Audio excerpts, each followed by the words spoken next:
마가복음 2장 18절부터 22절의 말씀드리겠습니다. 마가복음 2장 18절부터 22절까지 신약성경 56페이지 56쪽이 되겠습니다. 한 목소리로 합독하시겠습니다. 시작. 요한의 제자들과 바리새인들이 금식하고 있는지라. 사람들이 예수께 와서 말하되 요한의 제자들과 바리새인들의 제자들은 금식하는데 어찌하여 당신의 제자들은 금식하지 아니하나이까? 예수께서 그들에게 이르시되 혼인집 손님들이 신랑이 함께 있을 때에는 금식할 수 있느냐? 신랑과 함께 있을 동안에는 금식할 수 없느니라. 그러나 신랑을 빼앗길 날이 이르리니 그날에는 금식할 것이니라. 생배 조각을 낡은 옷에 붙이는 자가 없나니 만일 그렇게 하면 기운 새 것이 낡은 그것을 당기어 헤어짐이 더하게 되느니라. 새 포도주를 낡은 가죽 부대에 넣는 자가 없나니 만일 그렇게 하면 새 포도주가 부대를 터뜨려 포도주와 부대를 버리게 되리라. 오직 새 포도주는 새 부대에 넣으니라 하시니라. 아멘. 할렐루야. 아멘. 돈을 잃으면 조금 잃는 것이고 명예를 잃으면 많이 잃는 것이다. 잃어버리는 것이다.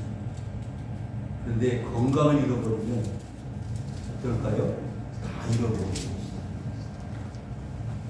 올 한 해 동안 건강하시기를 부탁드립니다. 아멘. 세계에서 장수하는 마을 여러분 아시나요? 일본의 오키나와 현이라고 하는 곳인데 그곳에 있는 분들은 건강하고 장수해서 백수하는 분들이 많으시는 마을로 소문이 나 있습니다. 옛날에는 그랬습니다. 그런데 1960년대 그 오키나와 현에 미군이 주둔하면서부터 뭐가 들어왔을까요? 서양식이 들어왔습니다. 패스트푸드. 그러면서 그 오키나와 현에 있는 주민들이 이 서양식을 하다 보니까 어떻게 됐을까요? 수명이 점점 줄어듭니다. 건강을 유지하기가 어렵고 수명이 단축되게 되었다는 거예요.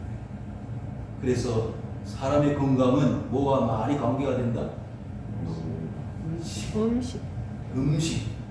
먹는 것과 많이 관련되어 있다는 것을 알 수 있습니다.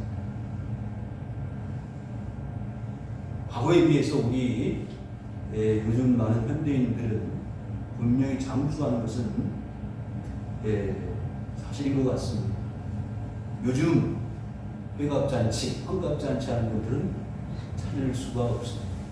옛날에는 정말 회갑잔치 하는 것이 참 낙이었고 즐거움이었는데 70도 청춘이라고 하는데 60은 뭐 그것도 없이 그런데 과거에는 그렇게 병도 많고 또 건강 유지가 잘 되지 않았습니다만은 요즘은 의료시설도 발전을 하고 또 식생활도 과거보다는 많이 좋아졌습니다. 그래서 70, 80 사는 것은 아무 문제가 없고 이제는 머지않아 백수의 생활을 당연히 여기는 그런 때가 곧 올 것입니다. 암이 정복되고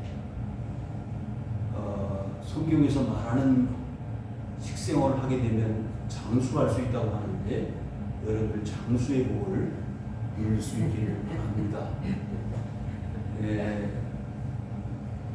요즘 많은 사람들이 코로나로 인해서요 세상을 떠나가지 않습니다.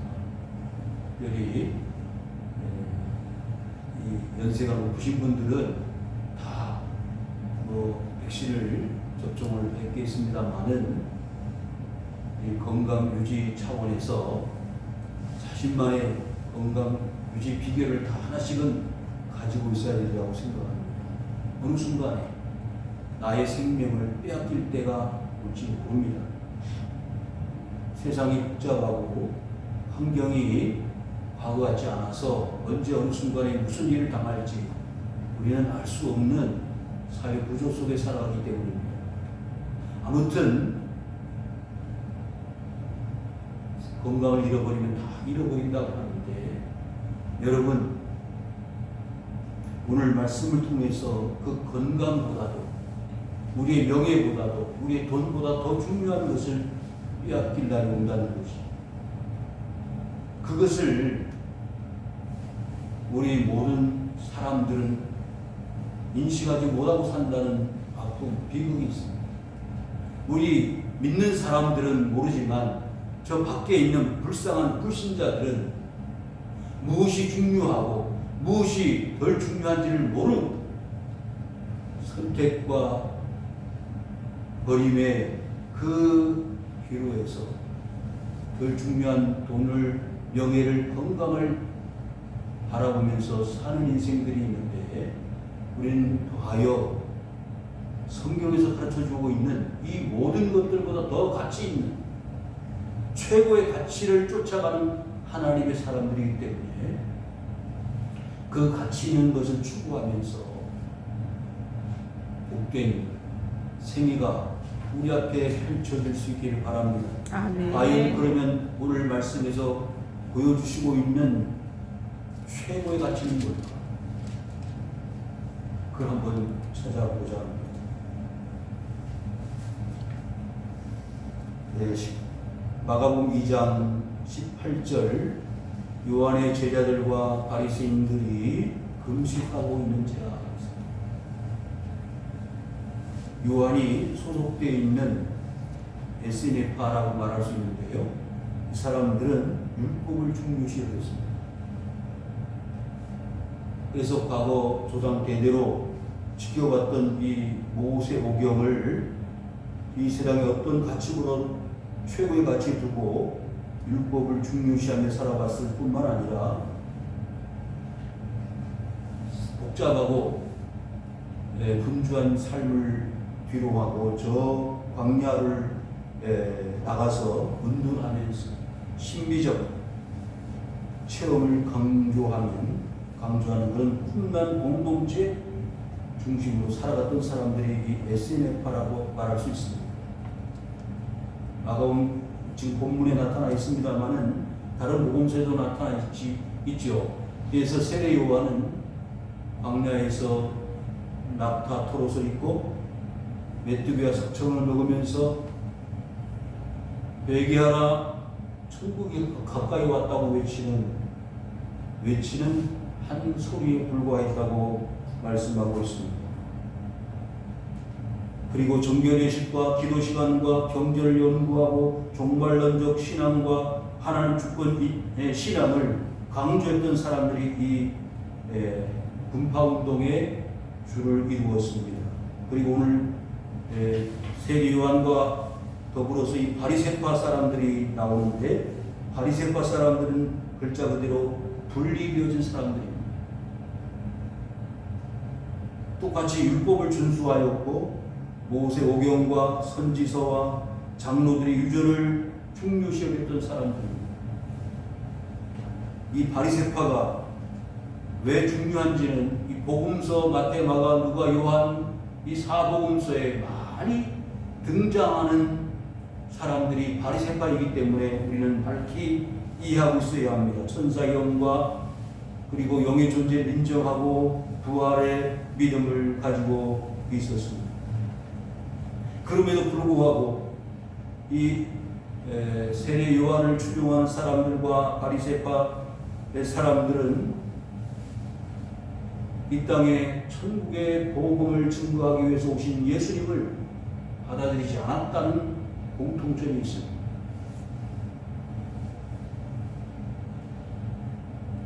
왜 이 사람들은 예수 그리스도를 영접하지 아니하고 그들의 신앙, 그들의 율법, 그들의 삶을 우선시했을까요? 그것은 나름대로 가치가 있다고 생각했기 때문입니다. 그리고 그리스도 예수가 가르치는 교훈과 가르침이 자신들의 가르침과 정반대가 된다고 생각을 했습니다. 자, 오늘 그 가운데 하나의 문제가 무엇인고 하니 금식하는 문제입니다. 그래서 예수님께서 이 땅에 오셔서 인간의 몸을 입으시고 성육신하셔서 우리 똑같은 육체를 가지시고 사람으로서 먹고 마시고 주무시고 하는 이런 인간적 삶의 모습을 통하여 살아가실 수밖에 없는데, 예수님께서도 마태복음 4장에 보시면 금식을 하셨습니다. 40일 동안 금식하신 예수님의 모습을 보면서 금식은 그 당시 모든 신앙인들, 믿음의 사람들에게 매우 당연하고 또 어떻게 보면 추구해야 할 신앙의 아름다운 미덕이었습니다. 그럼에도 불구하고 오늘 이 바리새파 사람들과 요한의 제자들과 왜 금식의 문제를 가지고 충돌하고 있는지를 우리는 알아야 합니다. 금식이 중요하고 금식이 매우 필요한 신앙의 덕목이긴 하지만은 그 금식을 잘못되어진 사고방식을 가지고 이해한다는 것은 주님의 뜻이 아니고 하나님이 원하시는 바가 아니라는 사실을 우리는 기억해야 합니다. 앞부분에서요, 마태의 집에서 음식 대접을 받았습니다. 그 마태는 누구라고 했죠? 예수님의 제자 가운데 세금 징수원이었습니다. 세무 공무원이었는데 이 세무 공무원이었던 마태의 집에서 음식 대접을 받았습니다. 그때 당시에 세리는 뭐라고 했죠? 글자 그대로 죄인입니다. 세리가라고 부른다는 것은 곧 죄인이라는 이름을 가지고 있다는 것을 의미한다고 하지 않았습니까? 이미 예수님은 이 바리새파 사람들이나 요한의 제자들과 충돌할 수밖에 없는 그런 삶을 보여주어서 이 바리새파 사람들과 요한의 제자들과 충돌 관계를 이미 예고하고 있습니다. 저 사람들은 죄인들하고 같이 먹고 마시는 사람들이다. 우리하고는 차원이 다르다. 저 사람들은 적어도 세리, 창기, 사회적으로 손가락질 당하고 인정받지 못한 저 죄인과 같은 삶을 사는 그런 부족한 사람들이라고 생각을 했기 때문에 자신들과의 차별성을 강조하고 있는 것이죠. 일주일에 2번씩 금식을 하고요.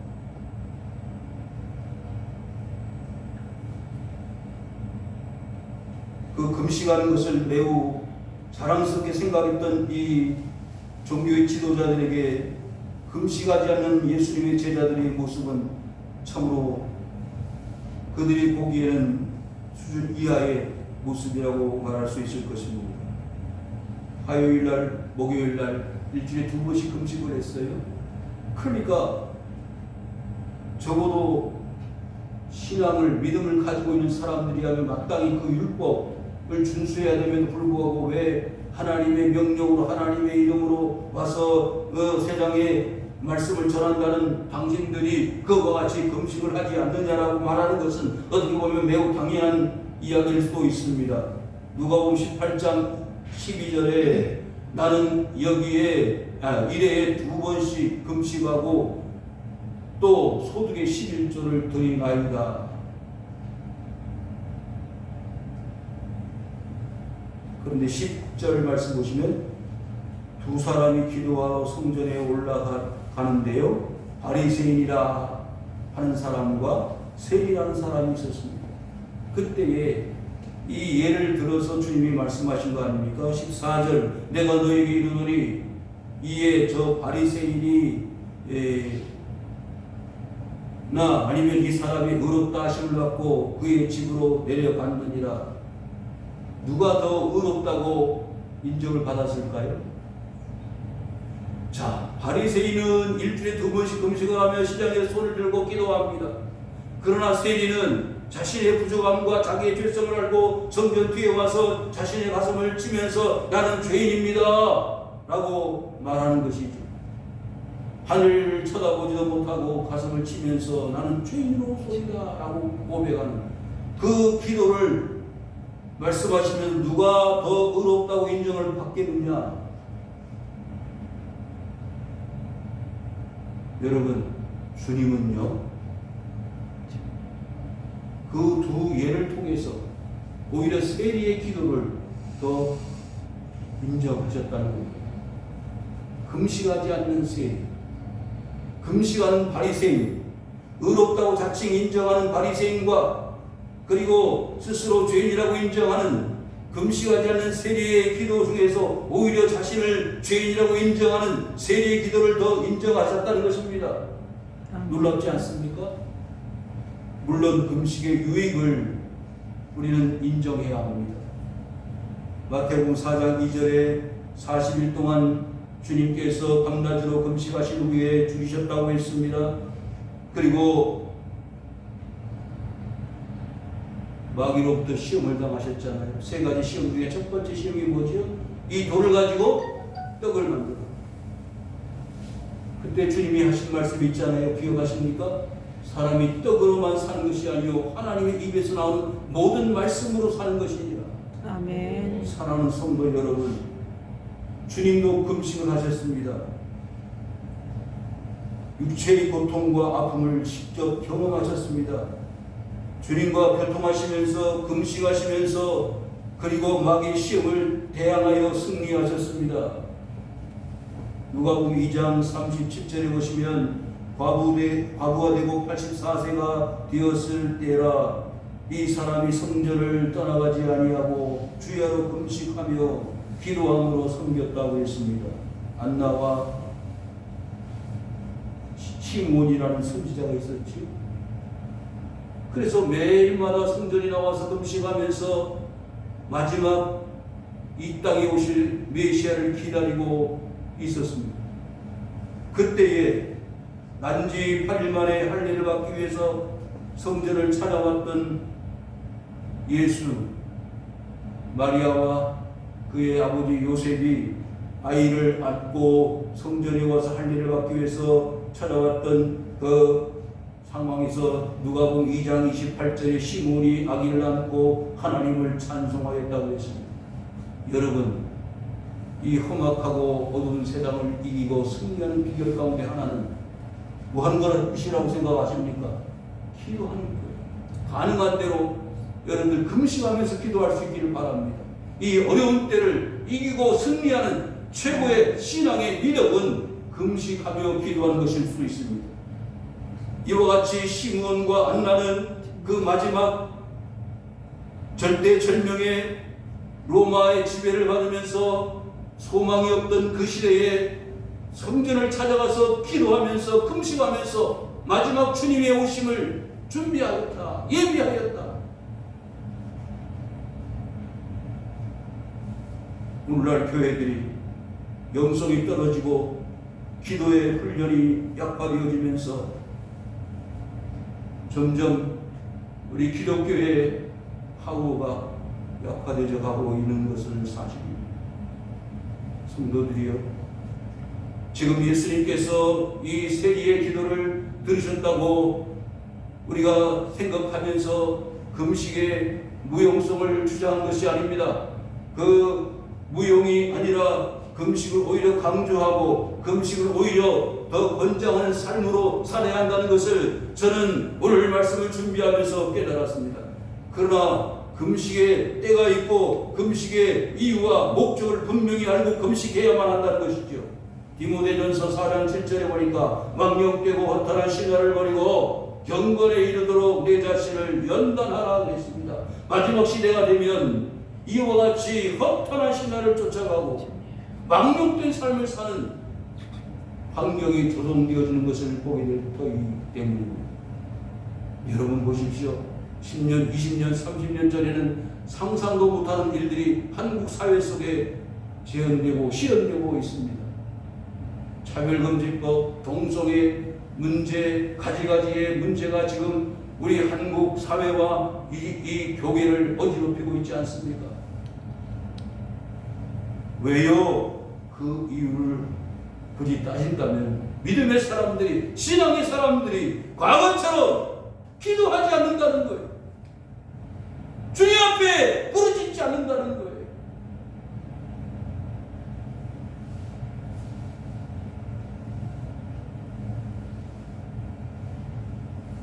9절 말씀 보십시다. 예수께서 그들에게 이르시되 혼인집 손님들이 신랑이 함께 있을 때 금식할 수 있느냐? 신랑과 함께 있을 동안에는 금식할 수 없느니라. 여러분, 금식할 때가 따로 있습니다. 금식이 중요하긴 하지만 금식할 때가 따로 있다는 말이죠. 요한복음 2장, 우리가 잘 아는 가나의 혼인잔치에 예수님이 손님으로 참석하셨다가 그 집에 어려운 일이 일어나는 것을 우리는 보았습니다. 어떤 일이 일어났죠? 포도주가 떨어졌다는 것이죠. 어떤 이유에서든지 그 잔치를 책임질 연회장은 몸이 다를 수밖에 없었고 어떻게 해야 될 것인가 전전긍긍하고 있을 때에 예수라는 사람이 그 해결책을 보여주었습니다. 종들을 향해서 결례에 쓰여지는 항아리 6개다 물을 갖다 채우라고 했습니다.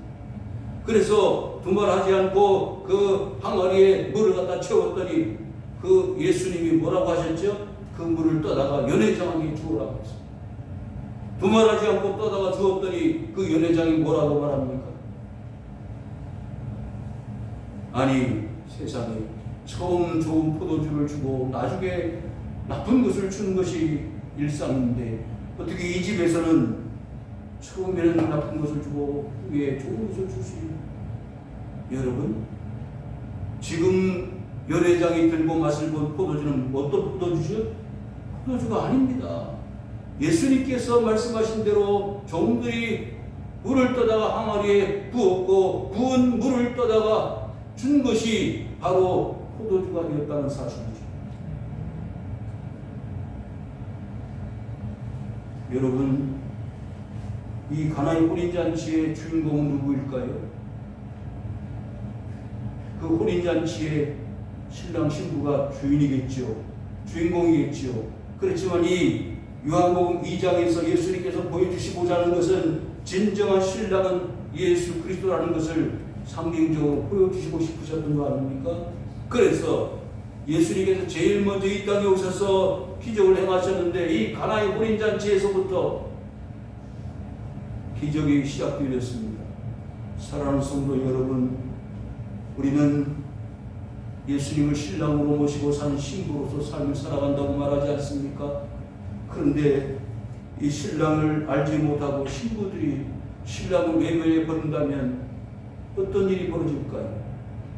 여러분, 이 유대 이 지방에서 혼인 예식을 할 때는 신랑이 오기를 기다리잖아요.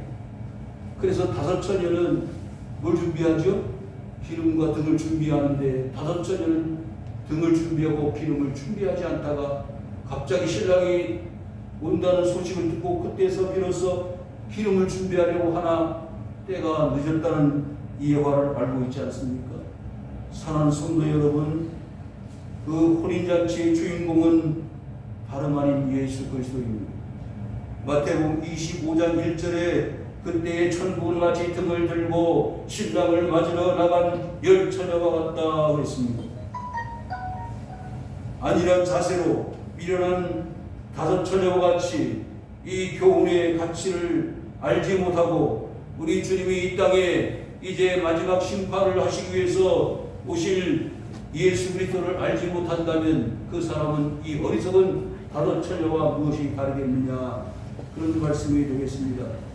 갈라디아 3장 20절 말씀에 이같이 율법이 우리를 그리스도에게로 인도한 초등교사가 되어 우리로 하여금 믿음으로 말미암아 의롭다함을 얻게 하려 함이라 하였습니다.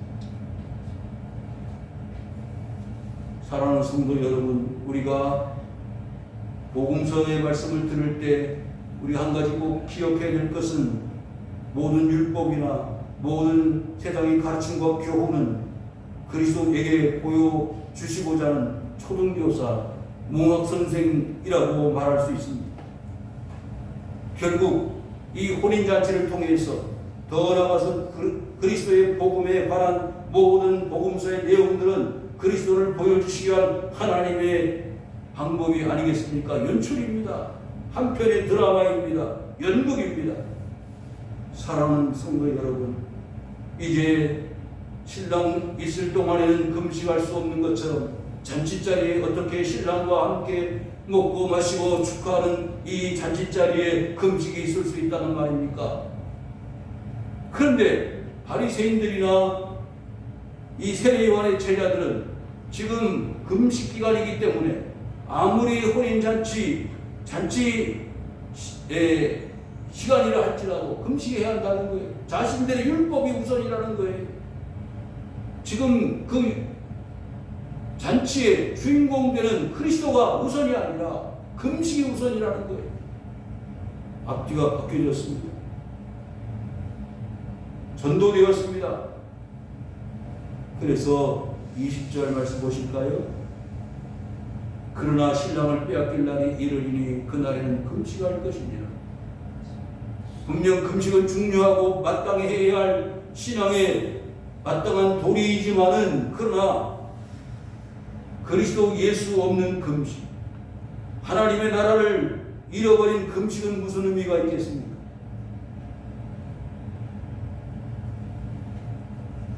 그리스도의 복음을 깨닫지 못하고 그리스도의 참된 가치를 알지 못하고 금식한다면 무슨 의미가 있겠습니까? 여기 마지막 신랑을 빼앗길 날이 온다 그랬습니다. 여러분, 처음 말씀드린 바와 같이 건강을 잃고 나서야 건강의 중요성을 아는 것처럼 여러분, 신랑을 빼앗길 날이 옵니다.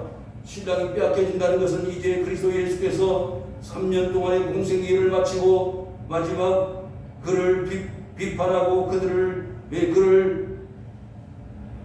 재판하여 마지막 십자가 형벌을 통하여 예수를 죽이게 될 이 모든 악한 세력들을 통한 예수 그리스도의 죽음을 의미합니다. 십자가를 의미합니다. 그때 가서 후회할 때가 올 것이다라는 암시적인 교훈과 가르침이에요. 내가 그때 건강할 때 건강을 지켰으면 이렇게 암이 걸려서 고통당하지 않았을 터인데 라고 아무리 후회를 해도 이미 망가져버린 건강을 회복할 수 없는 것처럼 신랑을 빼앗기고 나서 아무리 후회한들 무슨 소용이 있겠습니까? 5 처녀가 신랑의 잔치자리에 참여하지 못하여 바깥에 쫓겨나가 슬피우는 일들이 있게 될 것을 그들이 어찌 알았겠습니까? 사랑하는 성도 여러분, 여러분들에게 복음이 오픈되어 있을 때, 복음을 마음껏 듣고 깨달을 수 있는 기회가 주어졌을 때 여러분들은 그리스도 예수를 온전히 받아들이고 영접할 수 있기를 주의 이름으로 축원합니다. 아멘. 주 예수를 믿으라. 그리하면 너와 내 집에 구원을 얻으리라. 여러분, 그리스도 예수의 복음이 들려질 때 구원이 나타나는 것이고 하나님의 역사가 나타나는 것입니다. 아멘. 사도행전 16장에 보십시오. 그 바울과 실라가 감옥에 갇혀서 찬송과 기도를 행할 때에 오히려 자유했던 그 감옥을 지켰던 간수의 자유가 아니었습니다. 오히려 감옥에 갇혀 수갑이 쳐져 있는 바울과 실라가 자유한 몸이 아닙니까? 그래서 진이 났습니다. 옥토가 흔들렸습니다. 다 착고가 풀려지고 자유의 몸이 되었습니다. 그래서 이제 그 감옥을 지키고 있던 간수가 자결하려고 할 때 우리가 여기 있습니다. 깜짝 놀라서 당신들은 도대체 어떤 사람이기에 이와 같이 도망가지 않고 이 자리에 있을 수 있습니까? 그때 바울이 했던 말씀 아닙니까? 주 예수를 믿어라. 사랑하는 성도 여러분, 그 감옥의 간수의 가정은 바울과 실라를 모셔다가 온몸을 씻겨드리고 음식을 대접하고 세례를 받았습니다. 결코 빼앗기지 않는 그리스도 바울을 통해서 영접하게 되었고 구원함을 받는 축복의 가정이 되었습니다. 로마서 8장 8절에 이렇게 말씀했습니다. 육신에 있는 자들은 하나님을 기쁘시게 할 수 없느니라. 만일 너희 속에 하나님의 영이 거하시면 너희가 육신에 있지 아니하고 여기에 있나니 누구든지 그리스도의 영이 없으면 그리스도의 사람이 아니니라. 사랑하는 성도 여러분, 우리 속에 그리스도의 영이 있어야 합니다. 하나님이 우리와 함께 하신다는 증거가 하나님의 영 성령이 우리와 함께 하심으로 그리스도 예수를 나의 주로 인정하게 되고 그로 인하여 우리가 하나님의 나라를 바라볼 수 있는 영혼의 삶으로 살아간다는 것을 여러분들이 기억하실 수 있기를 주의 이름으로 축원합니다. 아멘. 하나님은 우리에게 이와 같은 은혜를 주시기 위해서 예수 그리스도를 보내셨습니다. 그럼에도 불구하고 그 그리스도 예수를 알지 못하고 금식의 문제를 가지고 율법의 문제를 가지고 그리스도 예수를 비판하고 신랄히 정죄하는 이 바리새인들과 세리와의 제자들은 참으로 어리석은 사람들이 아닐 수가 없습니다. 생배 조각을 낡은 옷에 붙이는 자가 없나니 만일 그렇게 하면 그 기운 새 것이 낡은 그것을 당기어 헤어짐이 더하게 되느니라. 생배 조각은 무엇일까요? 그리스도 예수의 복음입니다. 낡은 옷은 무엇일까요? 율법입니다. 생배 조각과 낡은 옷을 붙여 놓으면 어떤 일이 벌어진다고요? 헤어져 옷이 망가져 버린다는 거예요. 새 포도주를 낡은 가죽 부대에 넣는 자가 없나니 만일 그렇게 하면 새 포도주가 부대를 터뜨린다고 했습니다. 포도주와 부대를 다 버리게 된다고 했습니다. 여러분, 새 포도주는 뭘까요? 복음이에요. 낡은 가죽 부대는 율법입니다. 그리스도 예수가 오셨습니다. 영원한 생명을 가르쳐 주시고 보여주시기 위해서 오신 새 포도주를 낡은 가죽 부대에 넣어버리면 어떻게 된다고요? 터져버린다고 했습니다.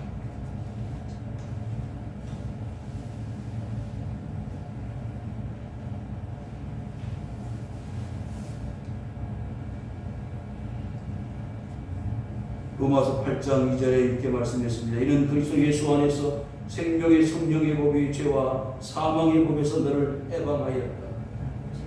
과거에는 이렇게 살았습니다. 뭘로요? 율법으로 살았습니다. 과거에는 어떻게 살았어요? 죄와 사망의 법을 쫓아가며 살았어요. 그렇지만 이제 예수 그리스도를 믿게 됨으로 말미암아 그와 같은 사망과 죄와 율법에서 벗어나서 생명과 성령으로 살아가는 삶으로 바꿔줬다는 것입니다. 정리해 볼까요? 22절의 마지막 포도주가 부대를 터뜨린다고 했어요. 여러분, 요즘은 시대가 좋아져서 가방도 많고 명품도 많지만 옛날에는 마땅히 들고 다닐 게 없었어요. 플라스틱도 많고 좋은 재료들이 많아서 그릇도 새로 나오고 플라스틱도 나오지만은 그때만 해도 마땅히 뭘 들고 다닐 것이 없어서 어디에다가요? 그 양의 가죽으로 만든 가죽 부대에다가 포도주를 담아서 그것을 사용하였습니다. 그런데 새 포도주가 그 낡은 가죽 부대에 넣으면 어떻게 되느냐면 어떻게 되겠어요? 화학반응을 일으켜가지고 포도주가 산화되면서 그 가죽 부대를 터뜨리는 거예요. 새 포도주 부대는 괜찮지만 과거로부터 오래된 포도주 부대는 낡아가지고 터뜨려진다는 거예요. 그래서 새 포도주는 반드시 새 부대에 넣도록 되어 있었습니다. 마태복음 26장 5절에 이에 대제사장이 자기 옷을 찢으며 이르되 그가 신성모독을 하는 말을 하였다 했습니다. 우리가 무엇을 더 요구하리요? 너희가 지금 이 신성모독하는 말을 들었구나. 그리고 66절에 그는 사형에 해당한다고 대제사장은 언급을 했습니다. 무슨 말씀이냐면 예수님께서 나는 하나님의 아들이다. 이 성전을 허물어라. 그러면 내가 3일 만에 지겠다. 하나님을 모독하고 성전을 모독하는 이 예수야말로 뭐요? 마땅히 사형죄에 해당한다. 자기 옷을 찢었다. 너무 천당한 말을, 극악무도한 말을 했다는 거예요. 사내들인 공회의 대제사장이 이와 같이 언급을 했다는 것은 곧 사형에 해당하는 죄를 범했다는 거 아닙니까? 여러분, 예수 그리스도는 그 당시 바리새인들과 대제사장과 이와 같은 종교 율법의 지도자들에게 큰 충격과 그리고 이해할 수 없는 도전이었습니다. 그로 말미암아 그들은 낡은 가죽 부대로 결국 터지고 말고 예수를 죽이려고 했던 결론을 낼 수밖에 없었습니다. 그래서 빌라도 총독에게 예수를 죽이려고 제안을 했고 재판에 회부되어진 것입니다. 사랑하는 성도 여러분, 누가 예수 그리스도를 빼앗기겠습니까?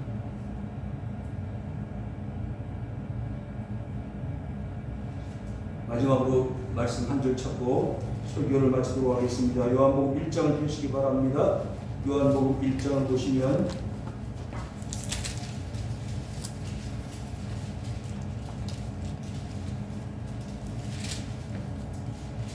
요한복음 1장 8절입니다. 그는 빛이 아니요 이 빛에 대하여 증언을 하러 옵니다. 참빛 곧 세상에 와서 각 사람에게 비추는 빛이 있었나니 그가 세상에 계셨으며 세상은 그로 말미암아 지은 바 되었을 때 세상이 그를 알지 못하였다고 했습니다. 여러분, 이 땅에 빛으로 오신 예수님, 이 땅에 신랑으로 오신 예수님을 빼앗길 빛도 알지 못하고 신랑도 알지 못하여 신랑이 빼앗겨져서 결국 십자가 형벌을 당하여 죽임을 당하였습니다. 사랑하는 성도 여러분, 이제 결단합시다. 내 마음속에는 그리스도 예수가 계시. 혹시 세상 여러 가지 이유 때문에 이 바리새인들처럼 세례 요한의 제자들처럼 율법과 세상의 가치와 세상의 여러 가지 목적 때문에 진정한 복음의 주인공 되시는 예수 그리스도를 빼앗기고 헛된 세상의 것에 누려두어 진정한 가치를 빼앗기고 잃어버린 삶을 살고 있지는 않은 거죠. 여러분, 돈을 잃어버리면 조금 잃어버린 거예요. 명예를 잃어버리면 많이 잃어버린 거예요. 건강을 잃어버리면 다 잃어버린 거예요. 여러분, 예수 그리스도를 잃어버리면 이 세상의 어떤 것과도 비교할 수 없는 최고의 것을 잃어버린 것입니다. 예수님 이 땅에 뭐라고 오셨어요? 잃어버린 드라크마를 찾으러 오셨고, 잃어버린 양을 찾으러 오셨고요, 잃어버린 아들을 찾으러 오셨습니다. 하늘 영광 보좌를 버리시고 이 땅에 오신 예수님의 목적은 잃어버린 양을 찾기 위해서, 아들을 찾기 위해서 오신 그분이요, 많은 사람들이 잃어버린 존재가 되었습니다. 이제 2022년 한 해 동안 여러분이 잃어버린 예수 그리스도를 다시 찾고 내 마음속에 모시고 흔들림 없이 신앙의 경주를 하십시다. 그리하여 이 세상에 죽어가는 많은 영혼들을 건져내고 구원하는 생명력 있는 그리스도인들로 살아갈 수 있기를 주님의 이름으로 축원을 드립니다. 아멘. 아버지 하나님 고맙습니다.